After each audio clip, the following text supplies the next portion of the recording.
लिए Mecca Medina जन्नत का दरवाजा माना जाता है। हर मुस्लिम अपने जीवन में कम से कम एक बार वहां जाने की ख्वाहिश रखता है।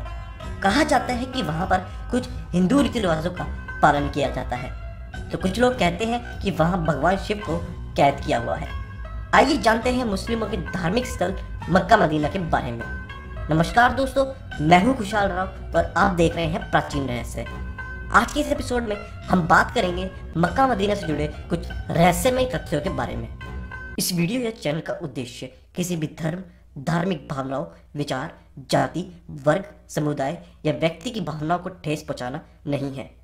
यह वीडियो प्रख्यात प्रसिद्ध धर्म विशेषज्ञों से मिली जानकारी के आधार पर बनाया गया है। मक्का की आधारशिला आज से लगभग 1400 वर्ष पूर्व मोहम्मद पैगंबर साहब के द्वारा की गई थी। यह बाहर से देखने में एक चौकोर कमरानुमा इमारत दिखाई देती है, जिस पर काला लिफाफा चढ़ा हुआ है।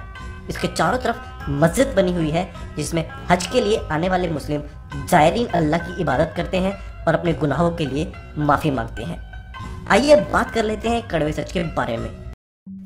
संपूर्ण विश्व क्या, भारत के लोग ही यह कटु सत्य स्वीकार नहीं कर सकते कि इस्लाम ने हिंदू की आस्था माने जाने वाले असंख्य मंदिर तोड़े हैं और उनके स्थान पर उसी मंदिर के अवशेष से मस्जिदों का निर्माण करवाया। इस्लामिक विध्वंसक गतिविधियां इतनी प्रचंडता के साथ की जाती थी कि तक्षशिला विश्वविद्यालय और सोमनाथ मंदिर विध्वंस किए गए। इस्लाम नीति इस आधार पर रखी गई कि दूसरों के धर्म का अनादर करो और उनको नेस्तनाबूद और पवित्र स्थलों को खंडित कर वहां मस्जिद और मकबरे का निर्माण किया जाए। इस काम में बाधा डालने वाले जो लोग भी सामने आए, उन लोगों को मौत के घाट उतार दिया जाए, भले ही वे लोग मुस्लिमों को परेशान ना करते हों। मोहम्मद साहब और मुसलमानों के हमले से मक्का और मदीना के आसपास का पूरा इतिहास बदल दिया गया। इस्लाम एक तलवार पे बना धर्म था, है और रहेगा। इसका अंत भी उससे ही होगा। किंतु PNOK ने सिद्ध कर दिया है मकेश्वर शिवलिंग ही हजे अस्वद है। मुसलमानों के सबसे बड़े तीर्थ मक्का मकेश्वर महादेव का मंदिर था। वह काले पत्थर का विशाल शिवलिंग था जो खंडित अवस्था में अब भी वहां है। हज के समय संगे अस्वद, संग अर्थात पत्थर, अस्वद अर्थात अश्वेत यानी काला कहकर मुसलमान उसे ही पूजते और चूमते हैं। द्वारिका शारदा पीठाधीश्वर शंकराचार्य स्वामी स्वरूपानंद सरस्वती का मानना है कि मक्का में मकेश्वर महादेव मंदिर है। मोहम्मद साहब भी शैव थे, इसलिए वे मकेश्वर महादेव को मानते थे। एक बार वहां लोगों ने बुद्ध की प्रतिमा लगा दी। वह इसके बहुत विरोधी थे। माना जाता है कि भारतीय मूल के लोग बहुत बड़ी संख्या में यमन में आबाद थे, जहां आज भी श्याम और हिंद नामक किले मौजूद हैं। विद्वानों के अनुसार सऊदी अरब में मक्का में जो काबा है, वहां कभी प्राचीन में मुक्तेश्वर नामक एक शिवलिंग था, जिसे बाद में मक्केश्वर कहा जाने लगा। मक्का के गेट पर साफ साफ लिखा था कि काफिरों का अंदर जाना गैर कानूनी है। कहा जा रहा है अब इस बोर्ड को उतार दिया गया है और लिख दिया गया है नॉन मुस्लिम का अंदर जाना मना है। इसका मतलब है कि ईसाई, जैनी या बौद्ध धर्म को मानने वाले भी इसके अंदर प्रवेश नहीं कर सकते।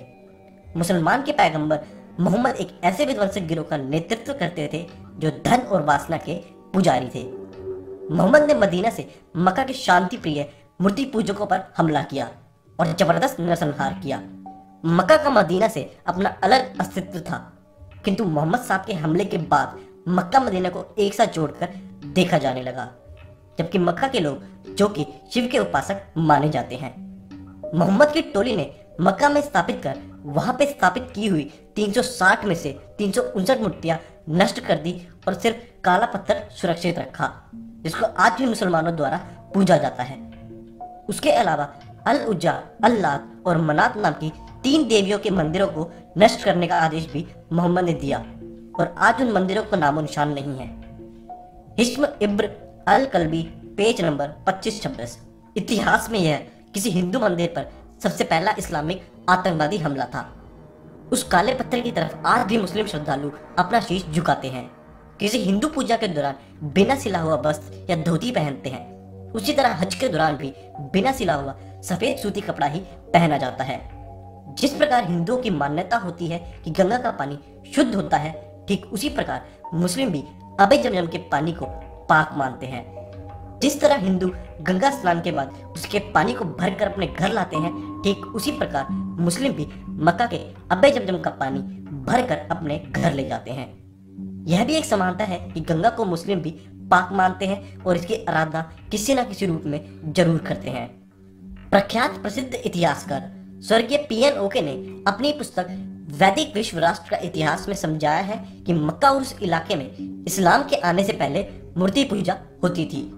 हिंदू देवी देवताओं के मंदिर थे। गहन रिसर्च के बाद उन्होंने यह भी दावा किया कि काबा में भगवान शिव का ज्योतिर्लिंग है।